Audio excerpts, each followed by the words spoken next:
આ TLM નો ઉપયોગ કરવાથી જે સંખ્યા ચાર્ટ છે તેની અંદરની પેટર્નો આગળ પાછળની ખાલી જગ્યાઓ સંખ્યા પૂરતી બાળકો એક જ મિનિટમાં સરળતાથી શીખી શકે છે. જોયો આ એક મેં બનાવેલું છે TLM અને આપણે 13 પર મૂકીએ સમજ પડે.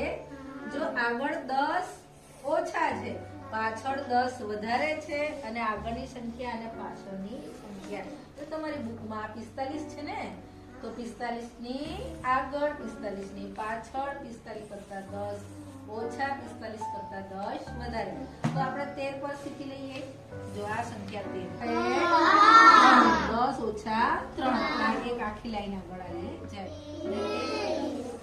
13 ની આગળ 13 ની પાછળ 9 ખબર પડી ગઈ આગળ પાછળ તો 17 કરતા 10 ઓછા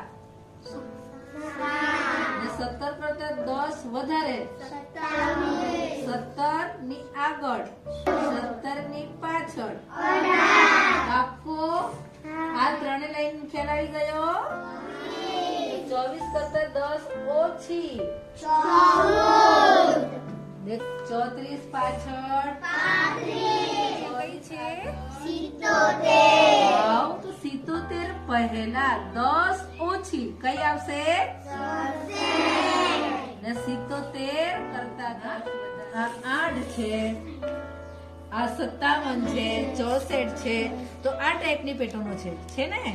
હા એની પાછળની આગળ કેટલા જોઈએ એની આગળ પાછળ વચ્ચેની સંખ્યાઓ જો અહીંયા 79 પર મૂકું છું. હા ચાલો હવે 79 ની આગળ કઈ સંખ્યા આવશે 78 શાબાશ 68 આગળ કઈ આવશે 67 આગળ કઈ આવશે શાબાશ 66 ગુડ પેટર્ન શીખીએ. જો આપણે આગળ પાછળ વચ્ચેની 10 આગળ 10 ઓછા તો આ પેટર્નનો ઉપયોગ આપણે કરીએ.